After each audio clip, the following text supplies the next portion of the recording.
जो सपने देखने की हिम्मत रखते हैं वो सारी दुनिया को जीतने का हुनर भी रखते हैं। जी हाँ, ऐसा ही कुछ हमारे प्रधानमंत्री ने कर दिखाया है, जिसकी पहल पर ब्रिक्स के पहले ट्रेड फेयर का शुभारंभ राष्ट्रीय राजधानी दिल्ली में हुआ।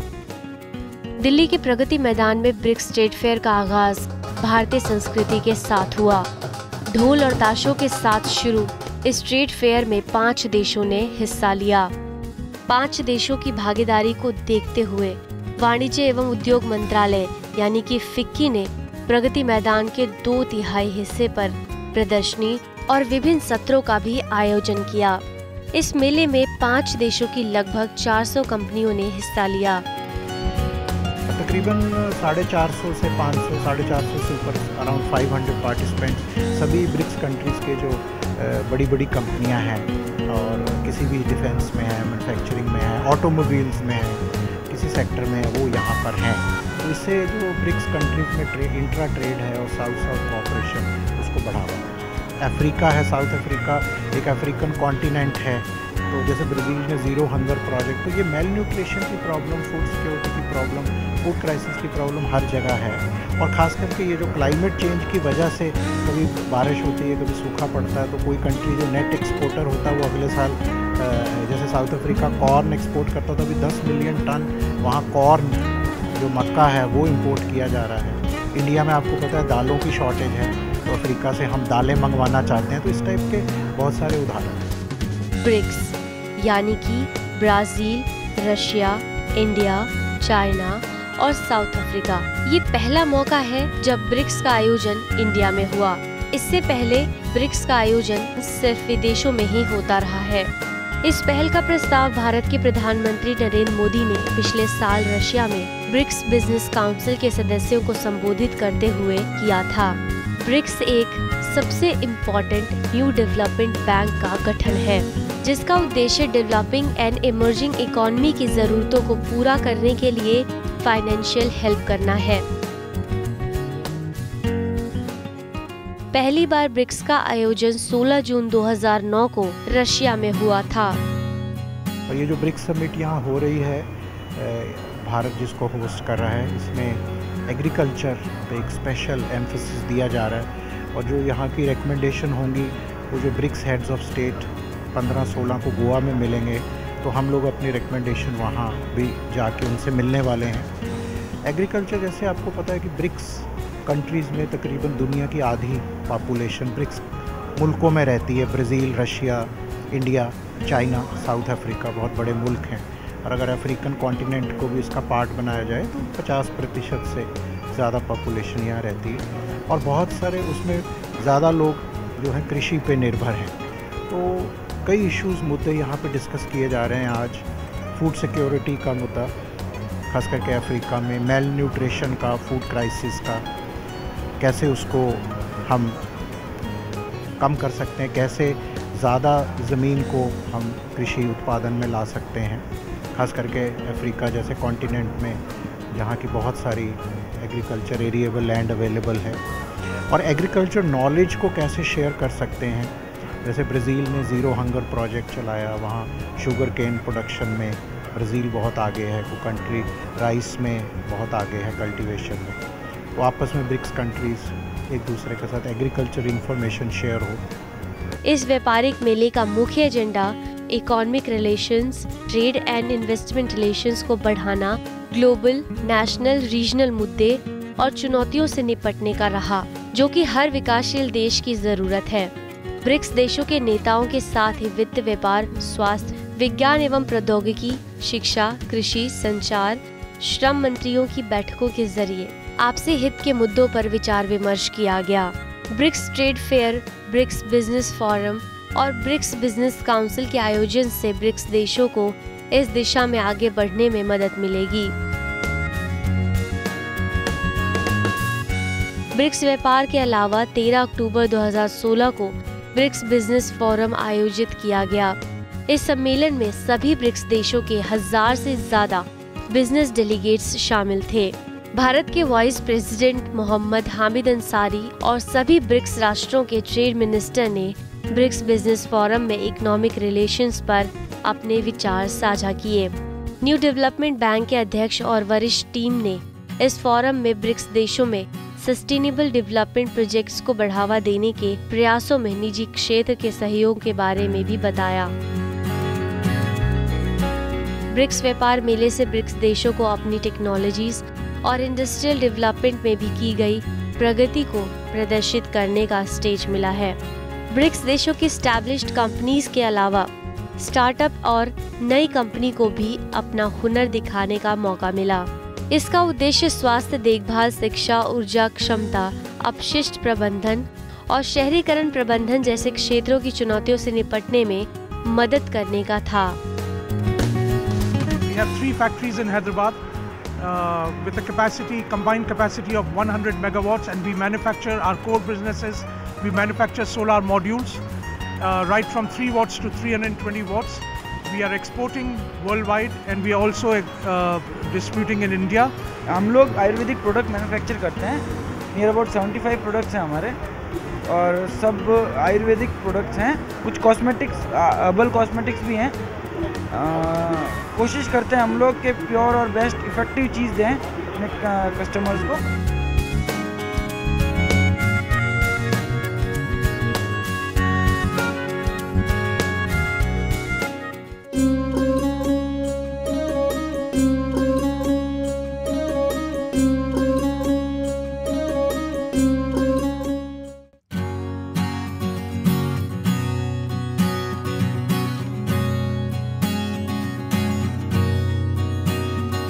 इसके अलावा ट्रेड फेयर में ब्रिक्स बिजनेस लीडर और कंपनियों के साथ बैठकों और विचार विमर्श करने के लिए बिम्स्टेक देशों यानी कि बांग्लादेश, भूटान, म्यांमार, नेपाल, श्रीलंका और थाईलैंड के लीडर्स को भी इनवाइट किया गया।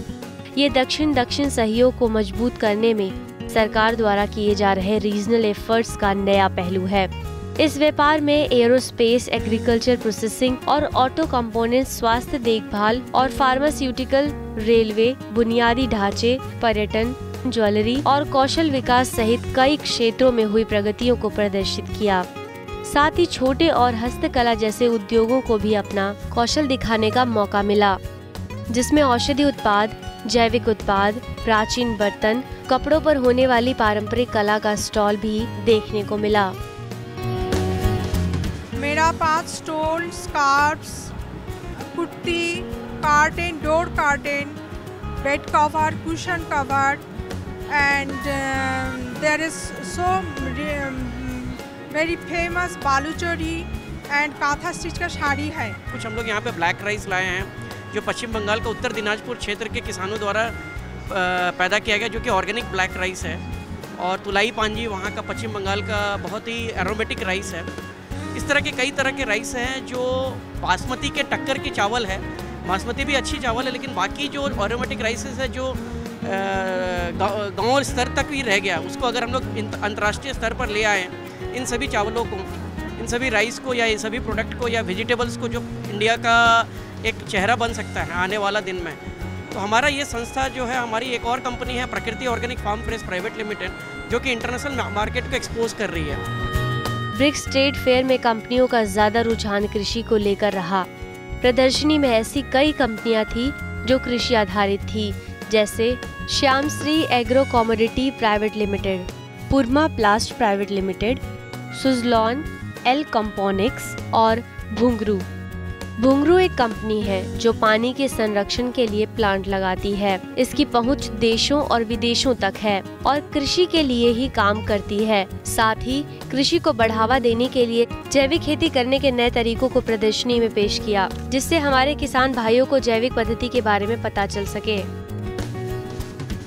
एक हमारे पास यूनिक टेक्नोलॉजी है इरिगेशन की, जिसको हम भुंगरू बोलते हैं। भुंगरू का मतलब अंग्रेजी में इसको स्ट्रॉ, जिसको अंग्रेजी में बोलते हैं, उसका गुजराती टर्म है भुंगरू। ये टेक्नोलॉजी स्ट्रॉ प्रिंसिपल पे काम करती है, जिसमें ऐसा होता है कि अगर आप एक स्ट्रॉ से पानी प्रेशर से पास करें तो दूसरी तरफ बबल्स निकलते हैं, तो जो बबल्स पानी के निकलते हैं उनको वाटर लेंसेज बोलते हैं। तो सिमिलरली इस टेक्नोलॉजी के थ्रू हम ऊपर से पानी, एक्सेसिव रेन वाटर को ज़मीन के अंदर डाल देते हैं और वो ज़मीन के में जाके सैंड पोर्स में वाटर लेंसेज बना के कायम रहता है। We are 27 years old company and we are located primarily in Noida.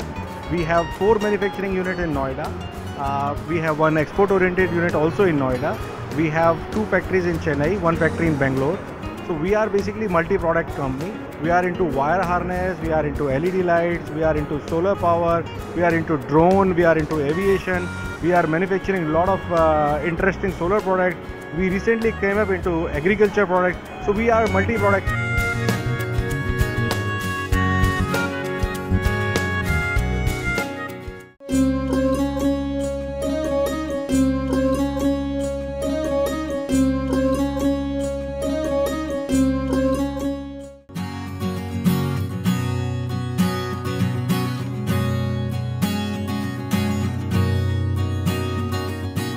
BRICS trade fair की शान को 4 चांद लगाने वाली 2 बड़ी कंपनियां जिनका वर्चस्व विदेशों में भी कायम है वो है यूपीएल और escort.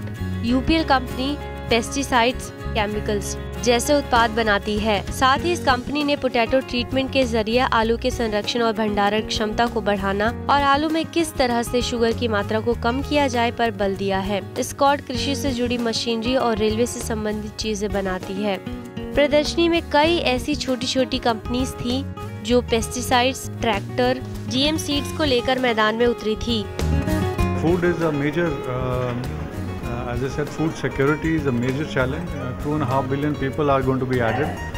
Land is limited with us globally, cannot increase that, and people are shifting from rural to urban areas. So the need of the hour is to increase the productivity from the same land. Lesser people, we need to increase productivity. The people are not fed.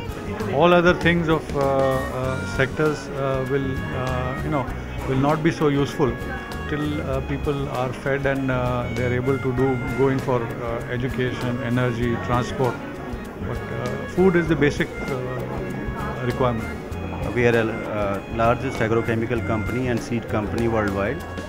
A lot of innovation, lot of activities we are doing. Even we are the environment company also here in India, doing lot of waste management, water recycling, and hazardous waste, common effluent treatment plant, and making lot of that water management system to various state government, and some of the project we are doing overseas also. So this is the forum, BRIC forum here, that like Brazil, we represent Brazil also. The Brazil is a huge agriculture based economy, and our presence in Brazil is huge. We are the largest investor in Brazil, doing lot of innovation, to bringing newer technology, to mitigating the all environment factors, for addressing all the problem of farmers day to day, and strengthening their requirement at the ground level, so that they can get best price for their produce. पहले BRICS व्यापार मेले में रूसी मंडप का आकार करीब 1000 वर्ग मीटर का था। इस फेयर में भाग लेने के लिए रशिया से जो डेलीगेट्स नई दिल्ली आए, उसमें 200 से ज्यादा विशेषज्ञ शामिल थे।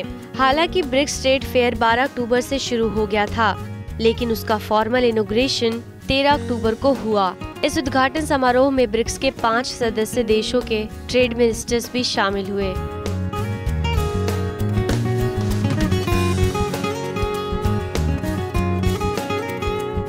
ब्रिक्स में चाइना और साउथ अफ्रीका के ट्रेड मिनिस्टर्स ने कोयले से बिजली बनाने की बात कही।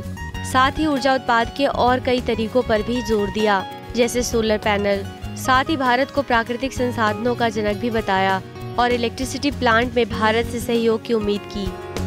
It's very important to open our market, to improve our policy transparency, and to create favorable business environment, particularly in the areas of intellectual property rights protection, e-commerce, and standardization. We should also expedite the trade facilitation process and strengthen cooperation on single window, electronic port inspection and quarantine, etc. BRICS business summit के दौरान Russia की राजकीय company रोस्टॉम की सहयोगी company joint innovation corporation ने Hindustan agro corporation के साथ भारत में कृषि फसलों के रेडियम उपचार में सहयोग देने के लिए रेडियम उपचार केंद्रों की स्थापना करने की पहल में एक समझौते पर हस्ताक्षर किया। इस योजना के तहत रेडिएशन किया जाएगा और अंतिम उत्पाद पूरी तरह से सुरक्षित होगा। रेडिएशन से कृषि उत्पादों के पोषक तत्वों और विटामिन कम नहीं होंगे और उनके वांछित गुणों में कोई बदलाव नहीं आएगा। साथ ही ब्रिक्स बायोमेड कॉरपोरेशन ने साल 2025 तक भारत के 4 शहरों कन्याकुमारी, बेंगलुरु, हैदराबाद और दिल्ली में ब्रिक्स बायोमेडिकल सेंटर स्थापित करने की योजना बनाई है। वाणिज्य और उद्योग मंत्री निर्मला सीतारमण और बिजली के उद्योग, विदेश व्यापार और सेवा मंत्री मार्कोस परेरा के बीच द्विपक्षीय बातचीत हुई। साथ ही ब्राजील के मंत्री ने सम्मेलन आयोजित करने के लिए निर्मला सीतारमण को धन्यवाद दिया और ब्रिक्स की अध्यक्षता ग्रहण करने पर भारत को बधाई दी और गोवा में होने वाले ब्रिक्स देशों के व्यापार मंत्रियों के सम्मेलन की सफलता की कामना भी की। वाणिज्य मंत्री ने विशेष रूप से पहले से ही USFDA और EUFDA मान्यता प्राप्त लोगों के लिए भारतीय चावल के आयात और चीन को भारतीय औषधीय उत्पादों के आयात के लिए ग्रीन चैनल को मंजूरी देने का आग्रह किया। Because for the first time a trade fair is being organized in the BRICS format. It is indeed heartening that this trade fair has received enthusiastic response from entrepreneurs of all the BRICS countries. I would like to express my deep appreciation to the trade ministers who are present on the dais for their support and encouragement. सही मामलों में BRICS व्यापार मेले में 5 देशों की कला संस्कृति का बेजोड़ मिश्रण देखने को मिला। 5 देशों ने एक मंच साझा किया जिससे आपस में भरोसा और व्यापार दोनों मजबूत हुए। साथ ही ब्रिक्स का आयोजन भारत में होना हम सबके लिए एक गर्व की बात है। ऐसे ही आयोजनों से देश के संबंधों में मधुरता बनी रहती है, जो कि 5 देशों की अर्थव्यवस्था और व्यापार दोनों के लिए आवश्यक है।